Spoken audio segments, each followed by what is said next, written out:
ये प्रधानमंत्री का भारत को आत्मनिर्भर बनाने का सच होता सपना भी है और मध्य प्रदेश के मुख्यमंत्री द्वारा महिलाओं के उत्थान हेतु बनाई गई जीवन शक्ति योजना का सफल होता रूप भी। इंदौर की तंग बस्तियों में रहने वाली इन महिलाओं ने कोरोना काल की विपरीत परिस्थितियों में घरों में रहकर आपदा से आजीविका का रास्ता ढूंढ निकाला। प्रधानमंत्री के आत्मनिर्भर भारत का संदेश इनके हौसलों को उम्मीदों की नई रोशनी से भर गया। प्रधानमंत्री के प्रतिनिधि के रूप में इंदौर के सांसद शंकर लालवानी बस्तियों में रहने वाली इन स्वावलंबी महिलाओं के घर पहुंचे।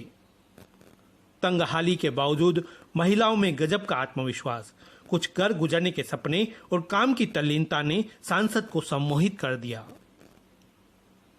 सिलाई मशीन से कोरोना बचाव के लिए मास्क बनाती ऐसी सैकड़ों महिलाएं हैं जो आजीविका के साथ मन से सेवा का लक्ष्य लिए काम कर रही है।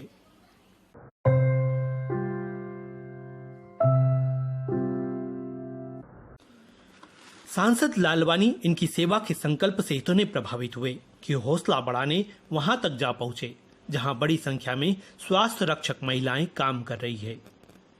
इंदौर की गली मोहल्लों से एकत्र घरों के कचरे से रिसाइकलिंग होने वाला कचरा निकालती ये महिलाएं देवगुराड़िया स्थित ट्रेचिंग ग्राउंड में अपने सेवा कार्य को अंजाम दे रही थी।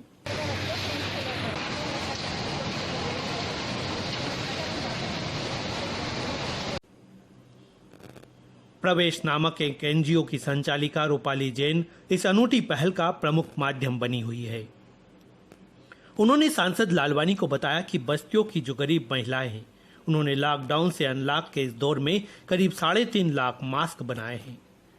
2.5 लाख मास्क बेचकर जहां आजीविका चलाई, वहीं 1 लाख मास्क वे निःशुल्क रूप से गरीब, मजदूरी पेशा लोगों और सेवाओं में लगे पुलिस, स्वास्थ्य निगम सहित अन्य विभागों के कर्मचारियों को वितरित करना चाहती है।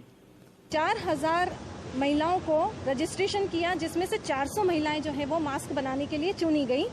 उनमें से 400 महिलाओं के ये इच्छा थी कि हम अर्निंग तो कर ही रहे हैं, साथ साथ हम अपनी तरफ से इस कोरोना महामारी संक्रमण के दौरान कुछ दान भी करना चाहते हैं।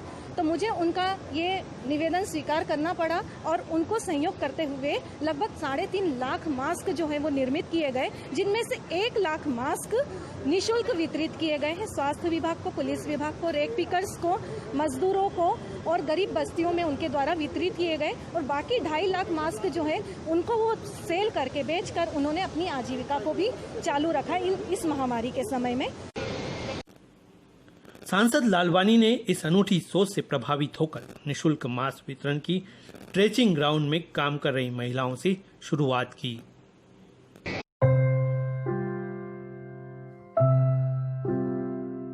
ऐसा कहना था, जो हमने लॉकडाउन के दौरान मास्क बनाए थे उसकी कुछ राशि हम सहयोग के रूप में हम अपने तरफ से लोगों को देना चाह रहे हैं निःशुल्क, जो कि सेवा कार्य में लगे हुए हैं। तो उन्होंने आज रेक पिकर और महिलाओं को बांटा है। नगर निगम को आने वाले समय में पुलिस विभाग, स्वास्थ्य विभाग उनको भी ये देना चाहती हैं। ये वो महिलाएं हैं जिन्होंने लॉकडाउन के दौरान अपने घर में बैठ के मास्क बनाए और वितरित किए।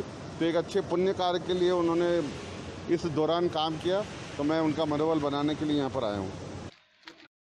यकीनन यह प्रधानमंत्री नरेंद्र मोदी के आत्मनिर्भर भारत के सच होते सपने की वो तस्वीर है जो अपने हौसलों, आत्मविश्वास और संकल्पों से संघर्ष से सफलता और आपदा से आजीविका की अनूठी दास्तान बयान कर रही थी।